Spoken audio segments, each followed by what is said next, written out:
Hello students, ये video जो है वो third same degree in mechanical जो जीटीयू में पढ़ रहे हैं उनके लिए है। और ये सब्जेक्ट है हमारा थर्मोडायनामिक्स चैप्टर नंबर 1। और आज हम इस वीडियो में सॉल्व करने जा रहे हैं numerical number 4। So numerical number 4 कुछ इस तरह से आपको दिखाई दे रहा है। चलिए इसको सॉल्व करते हैं। बेसिक कॉन्सेप्ट अगर आपको थर्मोडायनेमिक्स के क्लियर है तो आपको बहुत आसान होगी ये सब सम करने में। अभी यहाँ पे क्या है, गैस को एंक्लोज कर दिया है पिस्टन सिलेंडर अरेंजमेंट में। समझ रहे हो आप? पिस्टन सिलेंडर अरेंजमेंट में गैस एंक्लोज है। इनिशियल प्रेशर भाई कितना था? प्रेशर एंड वॉल्यूम दोनों दे दिए हैं। 100 किलो पास्कल प्रेशर दिया है और वॉल्यूम दिया हुआ है स्टार्टिंग का। फिर गैस को हीट किया जाता है जब तक वॉल्यूम बढ़ ना जाए, कब तक? 0.085 तक। और हीटिंग प्रोसेस जो हो रही है वो हो रही है P V is equal to constant. P V is equal to constant यानी ये कौन सी प्रोसेस है, ये सबको पता होना चाहिए। This is T is equal to C वाली प्रोसेस है, यानी टेम्परेचर कॉन्स्टेंट। आइसोथर्मल प्रोसेस बोला जाता है इसको। ऐसा नहीं लिखा है आइसोथर्मल, बट ये समझ आ जाता है ये पढ़ के। P V is equal to constant का मतलब होता है टेम्परेचर कांस्टेंट रहना, आइसोथर्मल। और हमें यहाँ पे वर्क डन निकालना है आइसोथर्मल प्रोसेस के लिए। वैसे तो आइसोथर्मल की डायरेक्ट फार्मूला है, बट कोई बात नहीं, अगर आपको फार्मूला नहीं पता तो हम जो बेसिक फार्मूला है वर्क डन की, पी डी वी वर्क, उससे भी फाइंड कर सकते हैं। सो चलिए यहाँ पे सम कैसा है ये समझ लेते हैं। एक पिस्टन सिलेंडर अरेंजमेंट बना देते हैं और पिस्टन यहाँ पे इनिशियली समथिंग कुछ इस तरह से है। इसके अंदर भरा हुआ है गैस, इसके अंदर गैस भरा हुआ है।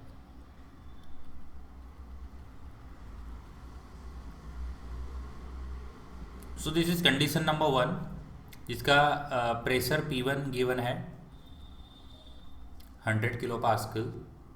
एंड यहाँ पे जो इस केस में जो गैस का वॉल्यूम गिवन है एंड V1 जो गिवन है वो है 0.02 मीटर क्यूब। फिर हम यहाँ पे क्या कर रहे हैं, इसको हीट कर रहे हैं, इसको हीट कर रहे हैं।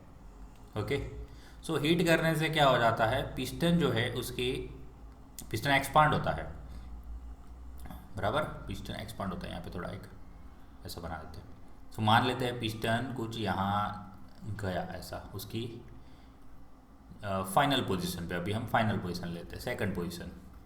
तो सेकंड पोजीशन जो है वो है दिस इज 2 नंबर। ओके, सो इस सेकंड पोजीशन में जो उसका वॉल्यूम है, यानी उस केस में जो V2 बन रहा है वो है 0.085। वॉल्यूम बढ़ रहा है और ऑब्वियस बात है प्रेशर कम हो जाएगा। सो अगर इसको पीवी डायग्राम में हम बताएं, इसको पीवी डायग्राम में बता देते हैं तो कैसे होगा। कांस्टेंट जो टेम्परेचर प्रोसेस कैसी होती है, दिस इज इनिशियल पोजीशन, इस तरह से कुछ कर्व आता है, ठीक है, कांस्टेंट टेम्परेचर का। सो पहले देखिए, this is PV diagram. Pressure है P1 और वॉल्यूम है V1। देन फाइनल वॉल्यूम है V2 और फाइनल प्रेशर जो है वो है P2। और ये जो कर्व है वो PV is equal to C का लॉ फॉलो कर रहा है। सो चलिए जो भी गिवन है वो लिख देते हैं और इस सम को सॉल्व करना स्टार्ट कर देते हैं। सबसे पहले V1 गिवन है, that is 0.02 meter cube and V2 given है 0.085 मीटर क्यूब। और इनिशियल प्रेशर P1 गिवन है 100 किलो पास्कल। तो इसको पास्कल में नहीं रखना हमें, इसको सॉरी किलो पास्कल में नहीं रखना, इसको पास्कल में कर देना है। सो किलो पास्कल को पास्कल में कर देते हैं 10⁻³ लगा के। So work done by the gas, work done by the gas W is equal to integration V1 to V2, integration V1 to V2 PdV। अब यहाँ पे देखिए आप, ये जो P V is equal to C है, इसका मतलब समझिए आप। आगे थोड़ा जगह रखना है। P V is equal to C दिया है, यानी P one V one is equal to P two V two is equal to C is equal to P V is equal to C, ऐसा लिख सकते हैं। और यहाँ से आप ये चीज़ देख सकते हो कि जो P है that is C by V, ऐसा लिख सकते हैं। यहाँ से आप देखिए ये लिख सकते हैं, P की जगह पे C बाई वी लिख सकते हैं। ओके, ये काम आएगा अभी हमें। अब देखिए V1 और V2 गिवन है, तो हम यहाँ पे इसकी लिमिट डाल देते हैं 0.02 से लेके 0.085।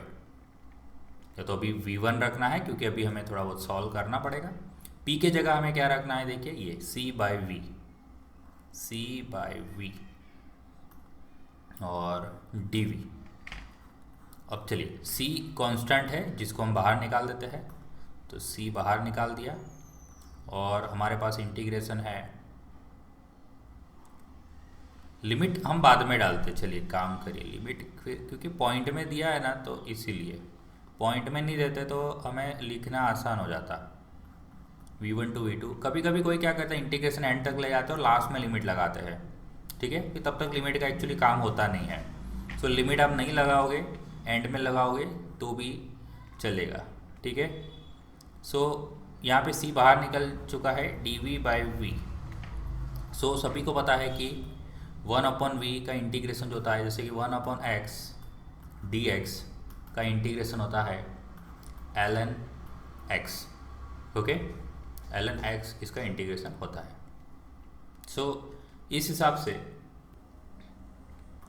c यहाँ पे हो जाएगा ln v, ओके।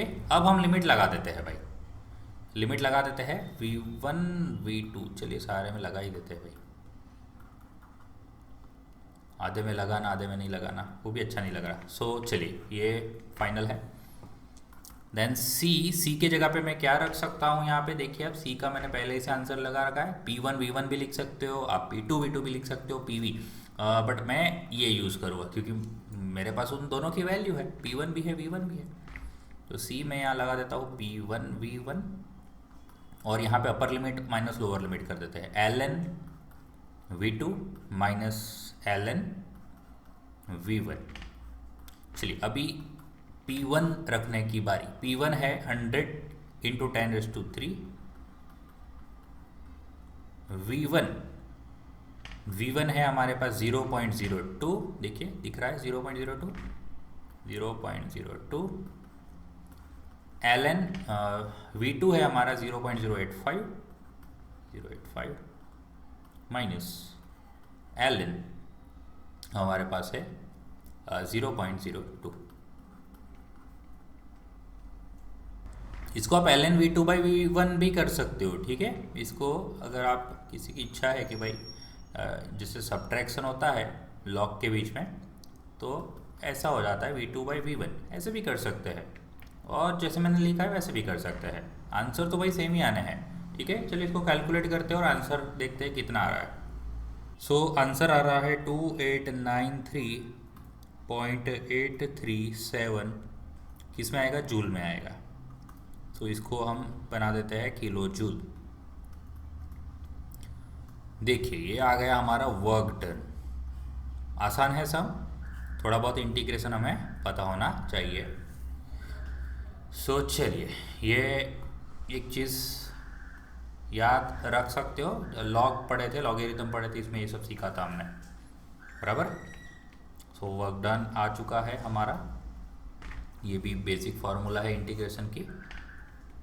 सो चलिए आई होप कि आपको ये सब समझ आ गया है। वीडियो अच्छा लगा तो लाइक करिए, ज़्यादा से ज़्यादा अपने दोस्तों से इस वीडियो को शेयर कीजिए, और फर्स्ट टाइम अगर इस चैनल को विजिट कर रहे हो तो चैनल को सब्सक्राइब करना ना भूलना। चलिए फिर अब मिलेंगे नेक्स्ट वीडियो में। थैंक यू, जय हिंद।